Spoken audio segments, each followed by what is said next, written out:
vous n'êtes plus jeune après 29 ans. Pour les garçons. Pour les filles, c'est encore la jeunesse. C'est ans de 18 à 29 ans. 18 ans jusqu'à 29 ans. Jeune Africain, n'ayez pas honte, n'ayez pas peur. Essayez quelque chose. Essayez. Bonjour à tous, bienvenue sur La Reconnect. Aujourd'hui, nous allons parler du thème suivant. La jeunesse africaine, une chance ou une malédiction pour l'humanité. C'est un thème qui est suffisamment discuté lorsqu'il s'agit de savoir est-ce que le continent africain, qui est à 60% jeune, sauvera l'humanité. Tout d'abord, nous allons commencer par définir la jeunesse. Qui est jeune? Qu'est-ce qu'on peut appeler jeune? Dans les normes ou selon les critères définis officiellement, la jeunesse s'étend de 18 à 29 ans. 18 ans jusqu'à 29 ans. Donc, si quelqu'un se trouve dans cette tranche-là, donc entre 18 et 29, on peut dire qu'il est jeune. Mais disons jusqu'à 30, si on peut ajouter, disons comme ça, jusqu'à 30 ans. C'est une personne qu'on peut appeler jeune. Pourquoi cette personne est appelée jeune? 1. On suppose d'abord que cette personne peut être encore en formation. Donc après les diplômes d'État, cette personne peut poursuivre les études. On lui donne 10 ans pour cela, plus la pratique certainement, les stages professionnels. Et pendant ces temps, on suppose que entre 18 et 28, 29 ans, toute personne consciente de son rôle dans le monde devrait s'organiser pendant 10 ans pour apporter sa contribution à la construction de l'humanité. L'Afrique est à 60%, jusqu'à 70%, 70% jeune. Mais cette jeunesse est vue différemment. Il y en a qui voient ça comme une chance, parce qu'ils disent l'Afrique sera comme le poumon. L'Afrique, c'est comme le réservoir d'où l'humanité tirera les forces neuves. Par contre, il y en a qui voient ça d'un œil plus ou moins critique et qui disent est-ce que cette jeunesse qui est nombreuse ne risque pas d'être un danger pour l'Afrique d'abord et pour l'humanité ensuite? Alors, ici, nous n'allons pas rentrer dans les débats, mais je vais d'abord voir ce qui est positif. D'abord, la jeunesse, c'est l'espoir. Et Ondaro, la jeunesse constitue une sorte de renouvellement pour la société. La communauté se renouvelle à travers la jeunesse. La jeunesse constitue également la force. Je prends un exemple. Si l'on doit construire une maison au village, en principe, cela se fait en un jour. On compte sur les jeunes qui ont encore la force. Ils peuvent courir par-ci, par-là, chercher les stucs d'arbres, apporter l'eau, ainsi de suite, pour construire la maison. Donc à ce moment-là, la jeunesse est importante. Pour la sécurisation du village, pour la sécurisation de la communauté, la jeunesse s'en occupe. Mais c'est comme un peu les militaires, l'armée dans un pays. On peut même voir la jeunesse en ce qui concerne le fait d'aller vite. Signifie si l'on veut annoncer une nouvelle, si par exemple le chef a besoin de transmettre une nouvelle à son voisin, il envoie les jeunes qui vont aller, qui vont faire vite, qui vont courir pour transmettre la nouvelle. Donc la jeunesse est une chance à ce moment-là. On peut aussi voir qu'aujourd'hui, en Afrique, partout dans les rues, dans les grandes villes surtout comme à Kinshasa, à Abidjan, la jeunesse est présente. C'est donc une chance parce qu'on voit que l'Afrique vit à travers la jeunesse. Mais nous avons parlé des 10 ans. Que font les jeunes pendant ces 10 années? Du moins pour ceux qui ont étudié, ou ceux qui ont suivi le cursus normal. Ça signifie qu'ils ont étudié de l'école primaire, secondaire et puis ils se sont orientés vers l'université. Qu'est-ce qu'ils font concrètement en Afrique? Ils ne sont pas nombreux ceux qui se lancent effectivement. Il y en a qui malheureusement s'arrêtent à mi-chemin et malheureusement ne vont pas penser, réorienter leur métier. Je prends un exemple, il y en a qui comptaient devenir médecin, mais à un moment donné, ça n'a pas marché parce que bon, peut-être que toutes les conditions n'étaient pas réunies. Qu'est-ce qu'ils vont faire? Ils vont s'arrêter et ils vont commencer à déposer des demandes pour travail.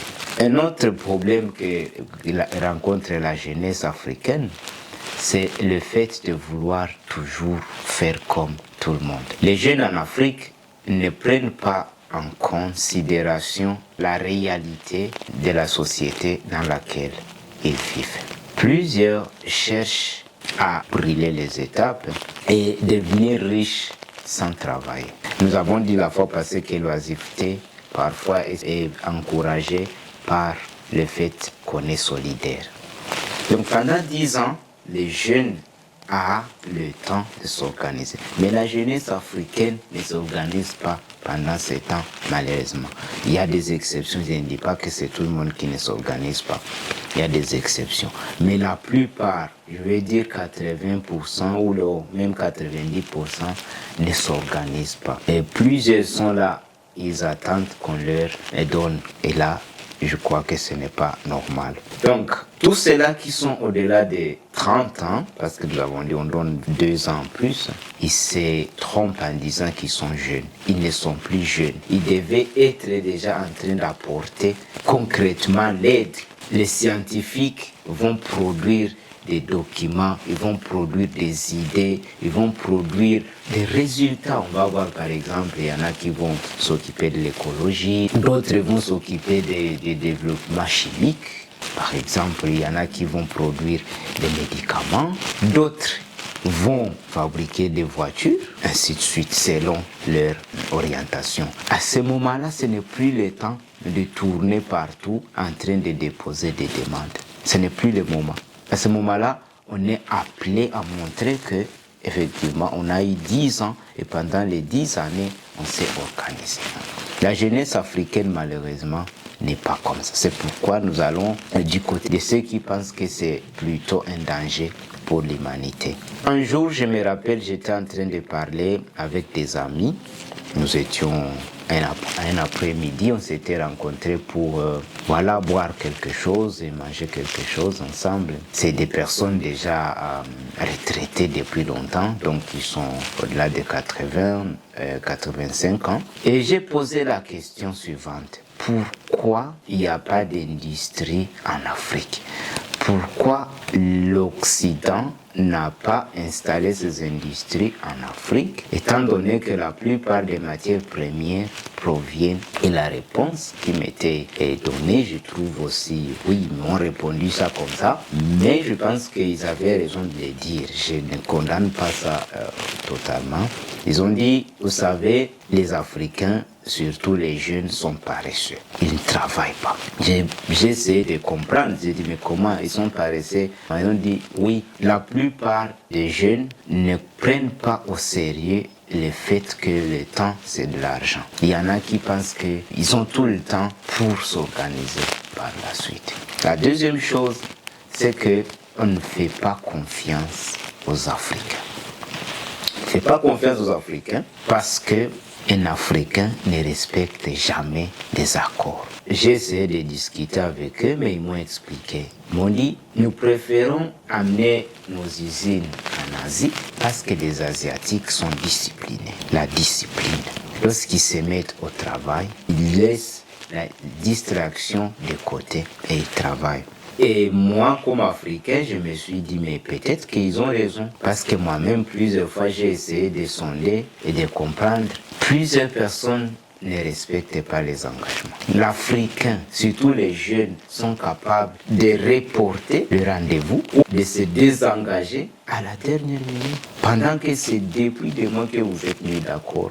Je ne dis pas que c'est tous les Africains qui sont comme ça. Je ne dis pas non plus que c'est toute la jeunesse africaine qui se comporte comme ça. Mais les Africains devaient essayer de revoir leur mode de vie. La jeunesse africaine peut être aussi un danger pour l'humanité parce que le fait que d'abord la plupart ne travaillent pas, donc le taux de chômage qui est très élevé, ça conduit à la criminalité. Parce qu'à la fin, ils ne travaillent pas, mais ils veulent avoir des mégas dans leur téléphone, ils veulent avoir de crédit pour téléphoner, ils veulent manger et se vêtir. Alors, comme ils n'ont pas du travail, et la plupart qui vivent dans les pays en guerre ont fui les villages, ne peuvent donc pas non plus travailler. Parfois, ils se livrent aux activités, malheureusement, qui ne sont pas correctes. Donc là, ça pourrait être un danger. Mais aussi, un autre danger, c'est le taux d'immigration massive. Plusieurs jeunes fuient parce qu'à la fin, lorsqu'il n'y a pas de travail, il y a chômage, ils cherchent où il y a du travail. Il y en a qui passent par la mer Méditerranée pour rejoindre l'Occident, espérant qu'en Occident, ils vont avoir mieux. Et quand ils arrivent en Occident, ils se rendent compte que l'Occident, ce n'est malheureusement pas le paradis. Et ils doivent encore reprendre à zéro et parfois faire 20 ans pour avoir des papiers afin de pouvoir travailler. L'autre risque, c'est l'éducation et la compétence. L'éducation africaine n'est pas adaptée aux problèmes des Africains. En République démocratique du Congo, l'éducation nationale reste comme à l'époque coloniale. On apprend aux enfants à réciter les noms des pays capitales du monde, sauf pays capital africain. C'est dommage. L'autre problème, parce que nous avons parlé des compétences, l'éducation n'est compétente. La compétence n'y est pas. Ça signifie ceci. Les Africains et surtout les jeunes ont beaucoup de difficultés à se concentrer sur un sujet et à l'approfondir. Et je souligne ici le pourquoi. J'ai parlé aussi avec un professeur qui me disait le thermomètre pour mesurer le taux de développement et d'éducation d'un peuple, il faut voir deux choses. La première chose, le bien commun. Est-ce que ce peuple a le sens du bien commun? Et il m'a dit, s'il y a un pont cassé entre deux villes, entre deux villages, entre deux provinces, comment réagissent les habitants de ces deux provinces, surtout les jeunes? Est-ce que les jeunes se mettent ensemble? Est-ce qu'ils passent de maison à maison? Est-ce qu'ils essaient de s'organiser pour réparer les ponts? Ou ils disent le gouvernement n'a qu'à réparer les ponts? Ça signifie qu'en Afrique, plusieurs jeunes, au lieu de résoudre les problèmes concrets, les problèmes locaux, ils jettent la responsabilité au gouvernement. Je suis d'accord que c'est leur responsabilité. Mais si on pose la question aux jeunes, combien tu payes par an d'impôts? Est-ce que toi tu payes des impôts? Ils disent, les impôts c'est quoi? J'ai dit voilà, vous voyez, si on était bien organisé, on pouvait prendre ces impôts là-bas, ça signifie nos cotisations, nos contributions au niveau local pour réparer les ponts de chez nous. D'autres critériums, il m'a dit, il faut voir quelle place occupe la musique et les églises dans cette société. La musique et les églises. Pourquoi la musique? La musique, en principe, c'est une manière de manipuler les gens. Lorsqu'un musicien chante et que toi, tu chantes en même temps que lui a interprété, à ce moment-là, tu es uni à ce musicien, à cet artiste. Donc, tu n'es plus toi-même. Tes sentiments deviennent les siens. Ce que lui avait comme problème à ce moment-là, lorsqu'il a composé sa chanson, ça devient ton problème. Et la plupart des fois, vous voyez, il y a des gens qui pleurent parce que lorsqu'ils écoutent la musique, ils sont touchés. La musique touche plutôt les émotions. Or, il n'y a aucun peuple qui peut se développer en s'appuyant uniquement sur le côté émotionnel. Le côté émotionnel ne peut pas faire avancer un peuple. C'est la même chose pour la religion. Je vais parler ici surtout des sectes. Les gens qui vous disent de vous enfermer dans une chambrette, dans une église toute la journée parce que vous allez être béni, ça c'est aussi un danger. Nous aurons encore le temps d'en parler sur notre vidéo. Mais vous voyez qu'il y a plein d'églises, il n'y a pas de développement. Parce qu'à ce moment-là, ces sectes, ces églises encouragent plutôt à l'attentisme. On s'est dit, Dieu va faire. Parfois, j'écoute aussi la musique. Moi-même, je suis musicien, je compose moi-même. Je peux vous dire que quand je suis en train d'écrire une chanson, je suis même distrait au travail. Je ne peux pas faire bien le travail parce que je ne pense qu'à ces notes là-bas que je dois finaliser. Il faut que l'idée ne puisse pas m'échapper. Donc ça peut même faire une journée, 2 jours, tant que je n'aurai pas fini de noter les chants, je ne serai pas tranquille. Donc, s'en remettre à la providence, je pense que la jeunesse doit travailler. La jeunesse africaine pourrait être une chance si cette jeunesse africaine prend conscience de son rôle. Tous ceux qui ont dépassé 29 ans, 30 ans, devraient se mettre au travail, devraient arrêter de rêver, cesser de dire qu'ils sont jeunes. Aujourd'hui, vous rencontrez quelqu'un qui a une calvitie, la calvitie qui arrive jusque-là, et il vous dit, moi je suis jeune. Il s'appelle jeune parce qu'il est encore malheureusement supporté par ses parents à cet âge-là. Il faut que les jeunes prennent leur destin à main. Et que ceux qui ne sont plus jeunes puissent cesser d'interdire les jeunes d'avancer. Plusieurs disent par exemple qu'il faut suivre ou il faut demander. Oui, je vais bien. On pose la question aux anciens. On essaie de s'informer, mais on n'est pas obligé de faire comme les anciens.